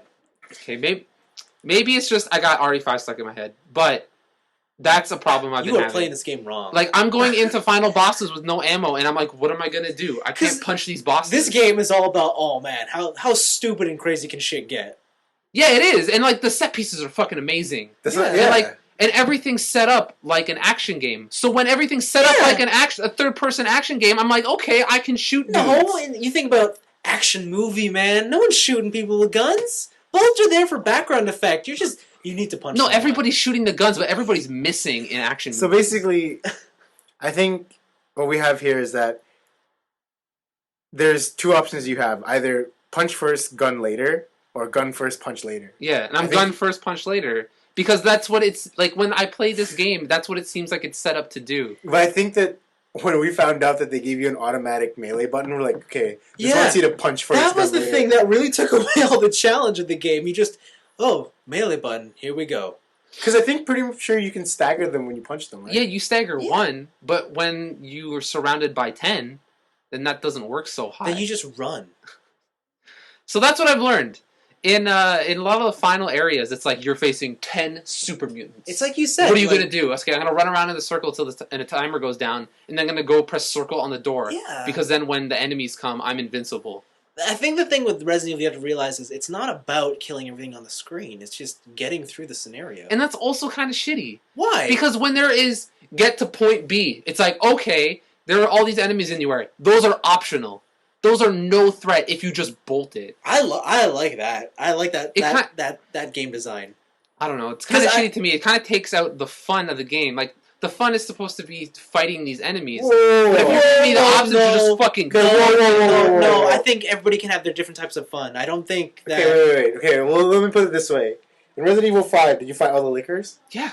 You killed every I single killed one. every single licker. You did? Yes. Wow. And did you waste all your ammo? No, I fucking shot them in the tongues while their mouths were open. It's critical hits all the time. I didn't fight all. Like, I only took out the ones I In that needed. whole big room. The where- hallway of lickers. Yeah. I killed them all. See, I don't think when you take a game and turn it into a shooting gallery. Wait, whoa, not that area. He's talking about the one where you have a teammate, right? No, I'm talking about the one where it was all glass, and then you hit the elevator, and they're all swarming you all at once. Not the hallway where you walk down. The straight hallway. The straight hallway and you turn the corner. I killed the last ones too. I killed all the ones in there. Really? Yeah. Okay. Okay. That's exactly why. Like, because to me, that's fun. Like, well, to me, that whole scenario was like, you're not supposed to fight them. Yeah, to me, it's like, that's... Because you think about, they're trying to emulate an action movie. There's no action movie where everybody gets killed in a high drama sequence. They do what they can and they get through it. See, for me, like, if this was Resident Evil 4, it's not Resident Evil 4. No, that's what I'm saying. In Resident Evil 4, that is the kind of thought process that would go through my head, is that Leon S. Kennedy doesn't have all the tools to take on this horde of dudes. Okay. And so my goal really is to get these 2 moon pieces to figure out the puzzle to this door and get through it. Mm-hmm. But with Resident Evil 5 and 6, the presentation is more like it's just fucking kill all the zombies rather than survive. So when it's set up to me like that, I'm gonna kill all the zombies. So that's how I took it. I understand. Like, they put the president as your gung-ho guy. Yeah. You should be able to kill everything. But it... No, I mean, you gotta think about it. Like, I mean, even in the one area where you're fighting those 2 giant things, did you try to kill the giant things? You couldn't kill the giant things, so I didn't try. You can. You can kill all of them. What is it, in the room? In, like, the ones in the village? Yeah, you can kill them. You can kill both of them? Yeah. I couldn't hit the one. The weakness on the one guy. I'm pretty sure you can kill both of them. Like, I know a jet takes out one of them. Oh, no, you can kill him yourself. That's a cutscene. You can kill him yourself. I did not know If you hit the back enough and you pull it out. You can pull it out? Yeah, because isn't there a weak spot there? There is a weak spot there, but I've never get the command prompt? never got a command prompt to go on its back. You can go on its back, ever. and then you can, like, rip it There out. were even times where... I think it's only... Oh, no, maybe, might be only Jake who can do that. Oh, maybe. But yeah, with Chris, it's like, there were times where he, like, gets on the floor, and the giant's like, oh god, you shot me in the back so much. Yeah. And then I'd run up to him, I'm like... Where's the prompt? Like, not underneath him, on top of him. Even on the second floor. I think it's Jake who has to do it. Yeah, maybe it's Jake has superpowers. Yeah, maybe it's Jake because he's no, he does have superpowers. He's Wesker's son. He's just nutcase. But yeah, maybe it's Jake. But yeah, no, with Chris I don't and think Leon. He's Wesker's son, actually. He is Wesker's son. Like, full on? In the story, he's Wesker's son. Really? He said he is Wesker's son, and then Chris is like, I killed your dad. And then Troy Baker's like, get bent. Mm. Oh, wow. But yeah, I don't know. I'll play it differently with Jake's campaign. Yeah. See, that's the thing. Jake, you're going to be forced to because he doesn't have guns. He just punches dudes. He has superpowers. Like, literally, he used melee or nothing. Yeah. Or maybe I'll go back and try something. I don't know. Maybe it's just me, but when it comes to zombie games, always going into any zombie experiences, you're never going to kill everyone. They're zombies. The draw to zombies is there's so many of them. Yeah. I don't know. It's just, again, coming off of 5, I know in this room there are going to be finite amounts of zombies. Holy shit! So there's not really maybe like I can go through it if I wanted to, and I choose that option. I thought he was a clone. He was actually a son. Holy crap! Yeah, Wesker had sex. He had like phantom sex, teleporting all over the place. But yeah, he just masturbated and they took samples and he's like, yes, you'll be pregnant with my seed. Yeah. Can he be born with sunglasses? But yeah, man, I think that, it's just, you gotta adapt. Adapt and survive. You can't shoot all the time. Like, your melee button is like your number 1 most used button. Okay. I'll go through Chris's again. I'll try different. All right. But yeah, like, so far, it's like, it's no fun. It's either I'm getting stun locked by bosses, or I just run through a whole room. And then nothing happens. There's no net gain and no get lost. No net loss. Because, I mean... Hold on. How do you play Call of Duty? I shoot everybody. You're playing that game wrong, too. You get all the ammo. Just shoot everybody. No, Call of Duty's all about running through that shit. I clear out a wave, and then I go, and then clear out a wave, and then I go. See, in those games, I usually hoard my ammo for the boss. Yeah. Yeah. Well, I mean, I understand, because the presentation's not... It doesn't really... ask you to be super conservative. I mean, the way that they set everything up, it seems like it's terrorism. For example, one of the bosses that you had, I think you fought him, was the guy who's charging all the way around in this abandoned warehouse, and he'd knock over pillars and stuff. Okay. And then you're supposed to shoot him with the magnum, and then make him like fall down and stuff. And it's you and. Is this a Leon thing? Yeah, it's Leon. Okay. It's like one of the first bosses. It's this guy who's chasing you. Is it the No, not the girl who looks like the queen. No, this is the guy who has like this arm thing that like can grapple you. Okay. Yeah. So when I fought that boss, like I literally only shot him once every time I could, and every other time I would punch him. Okay. Like literally, I would shoot one magnum bullet and only one magnum bullet, and I would say to myself, "You're either gonna die with my magnum bullets, and if I'm out of this magnum, it's all knifing from here." Okay. Because I'm not going to spend any other of my ammo on you. Alright. Okay. Or I'm going to punch you to death. Or I'm going to use the environment to kill you. Alright. And then you let him run into the barrels that blow up and stuff. And that's how you damage him.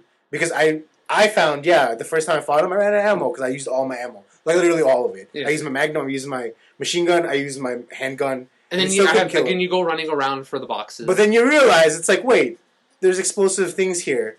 Come near it, boom, I shoot it with one handgun bullet, it blows up. Shoot him the next one, blow up, next one, blow up. Shot you once with the magnum, scenario's over. Yeah. And I'm like, that saved me all my bullets. Yeah. For that scenario, like I did use the red barrels, right? Yeah. Because it was so obviously apparent. Right. I'm just saying, in general, I have no ammo. In general, I guess I need to start shooting less and not be focused on taking out everybody. This can sound stupid, but don't play it like a game. Play it like a movie? Yeah. Like, what I mean by game is, a game is you want to win, you want to get everything. Don't play it like that. Well, I mean, there is an allure to collect all the little pieces. And to get, like, points so that you can upgrade your stuff. Maybe, but, like, that's on a second playthrough thing. True. Collect all the stuff. Yeah. Also, skills. Skills are cool. Hella expensive. Oh, yeah, they're, like, not meant to have... Ever. That's the end of the argument there. Yeah, man, I don't know, just game the system with the punches. Okay. But I really like the new pill system that they have. No. That's fine. I like the segmented health bars. That's cool. Yeah, so you don't have to use all of it or none. I like the UI. User interface. I like how everybody's UI is different. Yeah. I mean, it's the most confusing UI in the world, but it looks awesome.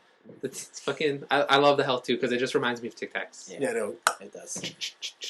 What else are you doing? Keeping on the guns front, I played Counter-Strike again recently. And I'm not going to get... Counter-Strike is still Counter-Strike. There's not... Yes. It's not an RPG all of a sudden. Okay. But they added a bunch of Steam game type shit where you can get random drops and different weapons and and special weapons and stuff now. And that makes me want to play CS way more. So you can get different skins for your weapons off of drops after matches and stuff. Cool.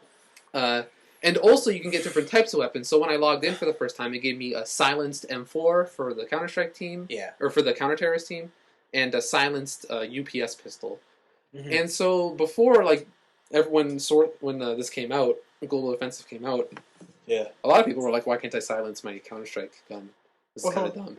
But then they brought this out now, but they have different drawbacks and stuff, like a different Team Fortress 2 weapon would. Yeah. So, like, for this one, you do a little bit less damage, and you have less ammo, because you get that stealth added option. So, yeah, it's really cool, and it's surprisingly addicting with those random drops. Yeah. The other cool thing is... The big thing about Counter-Strike 2 is when... Counter-Strike as well. Yeah. Is when... If your team is down... and you do like a save round where you don't buy anything just to save your money.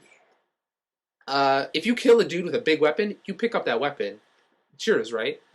So the cool thing now that they added is that when you pick up a weapon, it has the person's name on it. So when you scroll to it and equip it, it says Smoke Dog 420's automatic sniper rifle. So it adds that extra humiliation of I killed you with your own sniper rifle from last round, and that's really cool. It's really fun, and it adds a little more fun competition stuff on it. So yeah, if a guy has like this awesome op sniper rifle and it's like decked out in the sweet decal, and then you pick it up and you kill him with it for the next 5 rounds, it's like, yo, you should just give this to me. Yeah. and that's really cool, and I really like these new social aspects and just the new fun parts, and not really strictly competition portions of Counter-Strike. Cool. So yeah, that was it. Yeah. That's my week. That's your week. Oh, Man. I also watched Mazen Kaiser Skull, but you can talk about. Oh yeah, so I finished Mazen Kaiser Skull. And how'd you like it? It's pretty awesome. It's pretty great. Sounds great. It is 3 episodes of awesome. Yeah, that's what I heard. Non-stop action. Yeah, like there's nothing really much else to say. It definitely nods and respects other Super Robot shows before it. But yeah, it's cool. It is not anything like Mazinger though. Like nothing like it. I didn't think it would be. No, it is completely different. Like tonally, it's so different. So different. Is it good or bad? No, it's good. It's good. It's like a refreshing take. I was wrong. He does have the chest beam. Yeah, but it saves it. Yeah, It saves it. he doesn't overuse it like Mazinger. He uses it once. He uses Rust Tornado once. Oh, there's Rust Tornado still? Yeah, he has Rust Tornado. Of course he still has to have it. What else does he have? I think he has Thunder Break as well. Yeah, Okay. yeah, no, he charges his sword with the lightning. Yeah, he has Thunder Break. He has Thunder Break. He has, but he only ever uses these once. Good. So it's It's all final episode. You're like, wow. There's a nod to Venus and Aphrodite with the female robot. She does not have missile tits. Instead, her boobs have sharp nipples, and then the nipples they can pull out, and she has a rapier. Yeah, that's really cool. That's kind of sexy. But she has wings, which she can detach. Yeah, detach and give to Maz and Kaiser. This sounds like a hot, sexy, steamy It hentai piece. It is. It's right now. really awesome. It gets really close to that hot, sexy, steamy hentai piece. Wow. But yeah, 3 episodes of awesome. Yeah. Not much 20 else minutes? to say. 20 minutes? Yeah, it really depends though if you do like the hot-blooded badass character archetype. And it's 2 of them. Yeah. Ah. Is both of them hot-blooded? Yeah. Oh, cool. Yeah, so... Even the calm, cool, collected shooting one? Yeah, he gets hot-blooded. he loses his shit. Good. Good. So it depends if you like that archetype. I know there's some people out there who don't. I think you're all crazy. You're losers! Yeah, that's really it. Nice, nice. But yeah, that's Skull. I don't know if you want to add anything. SKL. Yeah.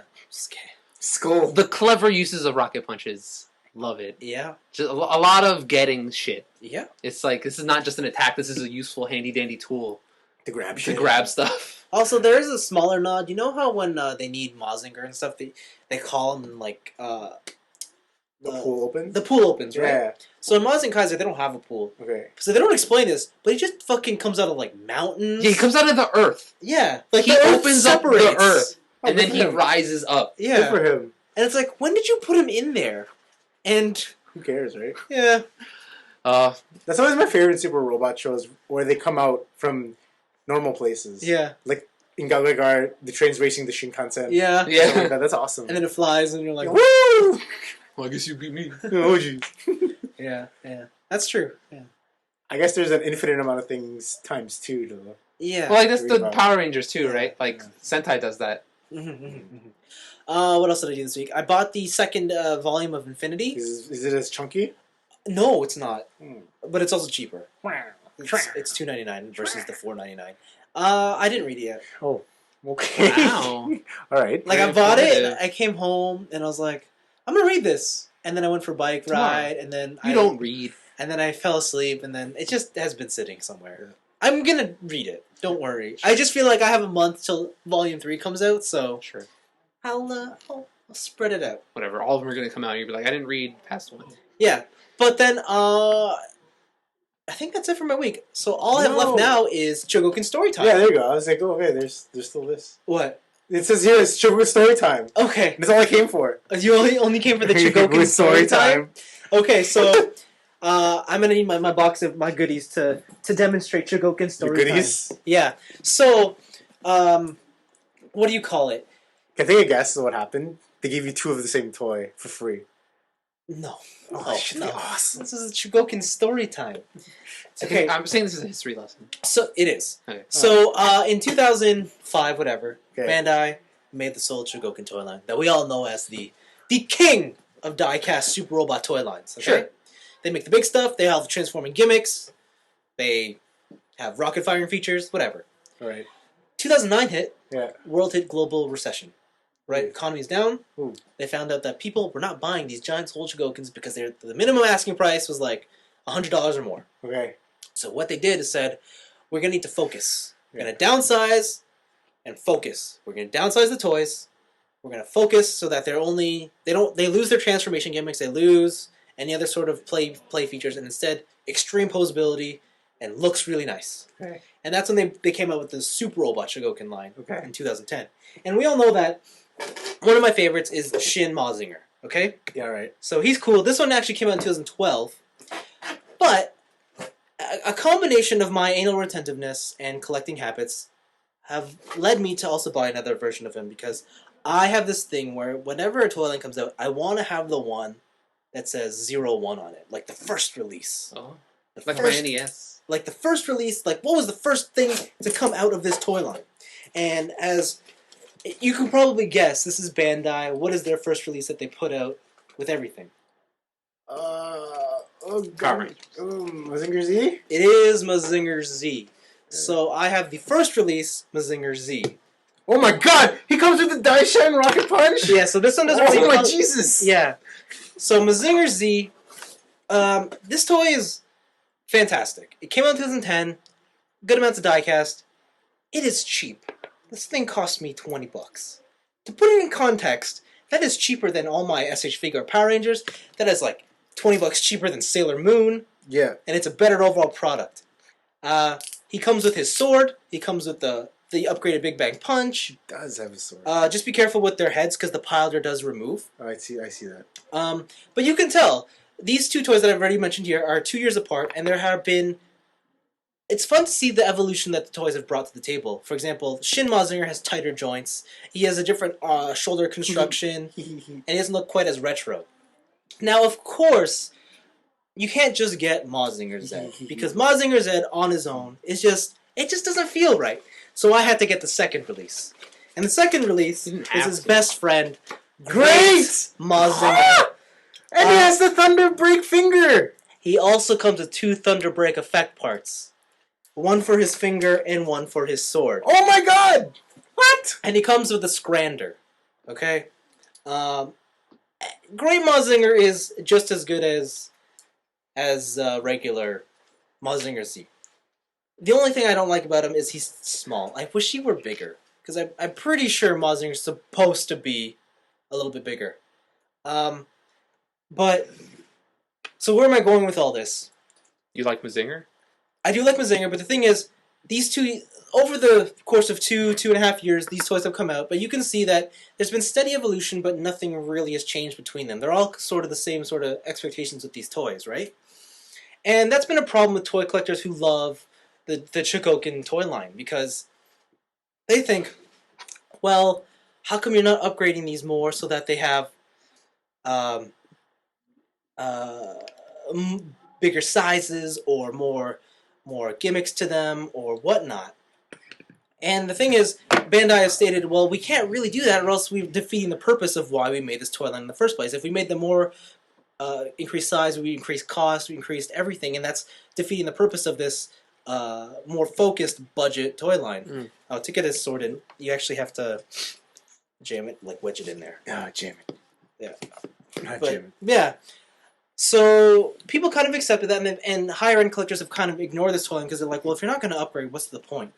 So Bandai has responded with their most recent release, and they have tried everything to win over the collectors once more. And so instead... If you pull a Shin Getter, I'm going to flip. And so instead of just staying with the size, they released something amazing. And they said, welcome to Shin Getter. Oh my Jesus! And he is a behemoth of Shin toy. Getter. Just give me 1 second. Oh. He also comes with the Battle Wing. What? How come his shoulders are like pink? I don't know. Don't worry about that. Dominoes. And finally, he comes with the Getter Scythe. Dude, it's huge. And you can probably tell he is a giant toy. He is a giant toy. Yeah, he's probably like close to twice the size of these Mazingers. And he's got more die cast. He's got way better articulation and construction. You can hear the heavy ratchets.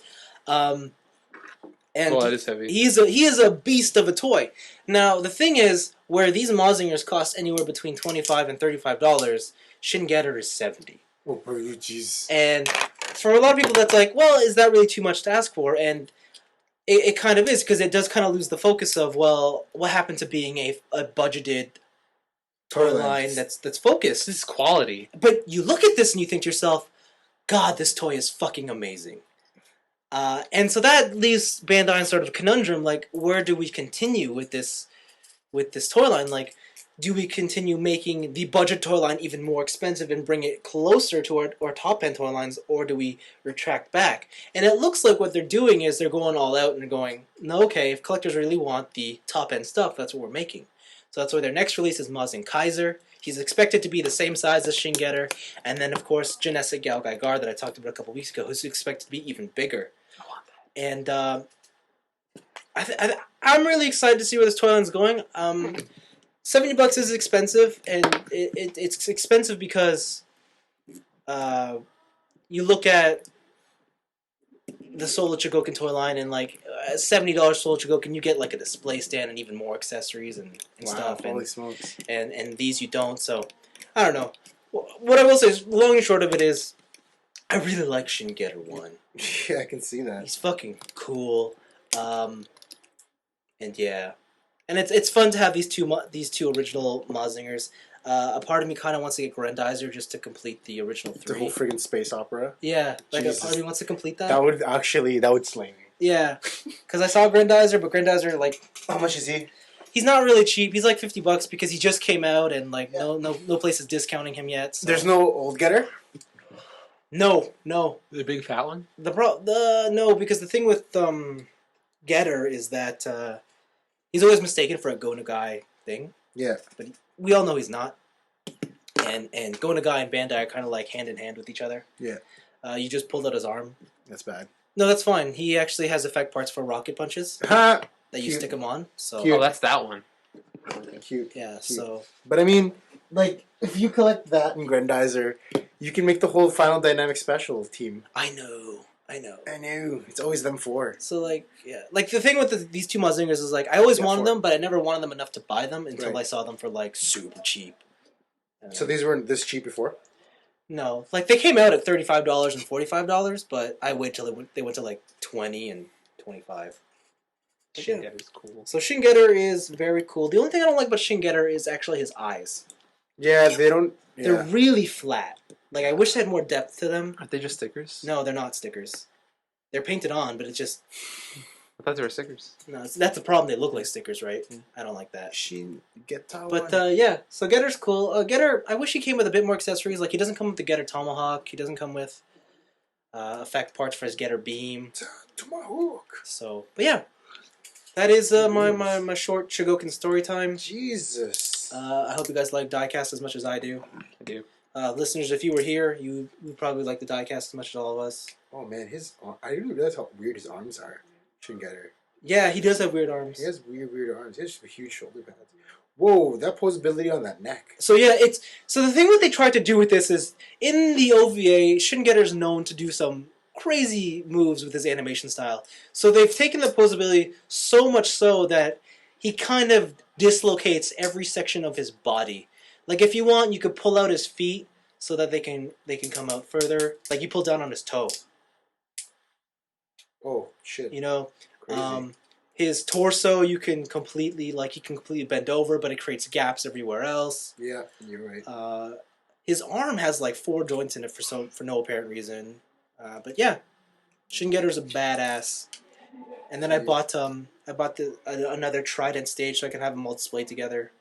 Yeah, cool. Dude, this is crazy. Yeah, he's cool. He's big, right? Like that's He's the huge. number one thing that you see. You're like, oh my god, he's big.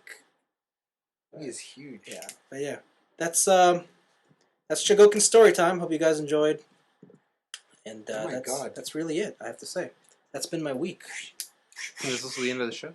No, Blaven still has to go. Oh, yeah. Oh, hey. Hello! So my week is not nearly as exciting as these two's. Oh, As you can see, I picked up a British accent. yeah, No, I just started listening to mainstream nerdism. yeah. So a friend of mine who works with me, his name is Peter. And What's up, Peter? Shoutouts to you. Yo, man, we're gonna try and have him on in the next one of our shows. Previous shows. Just splice him in there. But he told me that he listens to this podcast called The Nerdist Yeah. Podcast, and I didn't know what this was. Oh, I honestly didn't know what it was. okay. And he said that it's just these nerds who interview people who are famous. And I said, hey, we're nerds. Yeah. It's like what we do, but we don't interview famous people. Yeah. But, Famous? and then, so I looked it up, and I just cherry-picked the people that I wanted to listen to. Yeah. Looked up people who I thought were interesting. and I ended up with 81 queued up podcasts. Wow! So I'll read you some of the people on my list, and you guys can marvel at my awesome tastes. So one of the people I picked from the top, Katie Seagal. Katie Seagal? Steven Seagal? No, it's Katie Seagal. She's the voice of Leela. Huh. Joss Whedon. Oh, her. Yeah. Jeff Bridges, Randy Pitchford, Buzz Aldrin, Billy Crystal, Yeah. Joe Manganiello, Rick Moranis, Seth Rogen, Bob Saget, Wow. Rooster Teeth, Macklemore, Steve Carell, Mick Foley, Neil Patrick Harris, Jason Schwartzman, Mark Hamill, Yeah. Chris Jericho, Gordon Levitt, Bobcat Goldthwait, Neil Patrick Harris, again, Penn and Teller, and Weird Al Yankovic. Those are the ones I've queued up. These that I've queued up. And I've listened queued up. I've listened to. I forgot that. What's that girl's name? It's gonna be Wonder Woman. Katie Sackhoff. You mean Miss Marvel? Yeah, Miss Marvel. Sorry, Katie Sackhoff. I've listened to Brie Larson. Yeah. And I've also listened to. I'm currently listening to Neil Patrick Harris. Oh, okay. And I must say, yeah, this podcast, they just talk. Yeah. They just talk. Yeah. They talk like normal people. Yeah. And sometimes they make a lot of dick jokes. Yeah. And they swear a lot. Oh, Weird Al Yankovic as well. And sometimes I don't find the jokes that funny because I don't know who they're talking about. Yeah. I don't know why it's funny. Yeah. But when it is funny, I straight up laugh. Yeah. I LOL pretty hard. They have a comedy background. Yeah. They have a comedy background, so I think it's pretty funny. And I wish we were that witty. But we are. Well, I think our key is pessimism and cynicism. Yes. Or the lazy man's humor. No, but theirs is based on, this famous person and that famous person. Yes. But they seem to be more normal than I guess they always talk about how high society Hollywood has not really taken them in. Yeah. Kind of thing. And I enjoy that fact because I didn't realize that a lot of the people that they interview try to stay away from that kind of stuff. Like Brie Larson doesn't go out to parties and stuff. Neil Patrick Harris, he doesn't like that whole club scene. He'd rather have people over at his house. Yeah. And it's nice. It's cool to see these people in their native element and what they actually are like. I mean, one of the people that they had, Bobcat Goldthwait, he always has that weird voice and he has all this voice acting. And I always thought he's just fucked up on drugs. Yeah. Nah, man, he stopped doing drugs and drinking when he was 19. And everybody just thinks he's messed up because of his comedy act. Ah. Because he lit the Tonight Show's couch on fire or something like that. And he's just, and I thought that was interesting to hear all these people's backstories and whatnot. And, so just listening to this, I didn't realize how popular this was. You never you told me that they're totally a mainstream podcast and they're also mainstream nerds. Yeah. And I didn't know that. I did not know that at all.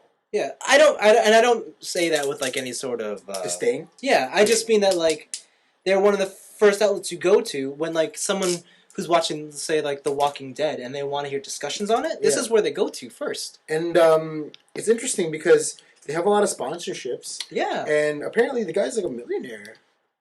Chris Hardwick. Yeah, well, he's got a lot of money. Yeah, he's got a lot of money. He sold the company to Sony or something like that. Yeah, whatever. And he used to be drinking all the time and bad life choices and whatnot, but he's clawed himself up from that, and I think that's pretty cool. Yeah. And I get to hang out with all these crazy celebrities and stuff. Not crazy celebrities, but with a ton of celebrities. Uh-huh. And, man, it sounds like an amazing life, and I really hope that it's something that we can all, here at Three Nerds in the Basement, strive for, and... Are you setting goals for us? I'm setting goals for us. Next one of our interviews, Chris Hemme. I'm going to call Hemme up. We're going to have him on here and talk about Rush. I would love to be part of that. Yeah? Yeah. You know what? Let's go to TIFF. Let's just look for Hemme and be like, yo, Hemme! We're Hemme! Yo, Hemme! TNIAB shit! Shit, I'll listen to your podcast every day when I'm watching MasterChef. It's on the background. Oh, Chris Hemsworth. That's my dream. Oh, I know. If he said, I listened to your podcast while watching MasterChef. Those two things. Vincent, you watched the Grand Prix yesterday. He was like, oh, shit. I'd be like, what the fuck? Why are you so cool? I also bought Shin Mazinger. That'd be awesome. Oh. And, so definitely give it a listen. I actually find it pretty fun to listen to. Yeah, have you listened to it before? For me, they're a little hit and miss. I do not enjoy any of their Talking Dead stuff. Talking Dead stuff? That's the Walking Dead discussion. The Walking Dead discussion. I do not enjoy that, but some of his interviews with some people are interesting, but it's more to do with the people he chooses to interview rather than him himself. Yes, that's right. And then another thing I did is I've been watching a lot of Magic streams. So there's this guy named Kenji I forget. But his name is Numat the Nummy, and his goal for this whole year is to stream every day at least one draft for the whole year. Oh. And he's at day 260 something. He's getting there. And what I like about him is that A, he doesn't listen to anyone in the chat, which I like. So yo, pick this card. He's like, how about I don't? But no, sometimes he listens, but he only takes the good advice, and I'm glad about that. What's the good advice? He doesn't get pressured from the popular opinion to do something stupid. Oh. He still wants to win. Okay. So it's always good strategy to watch him.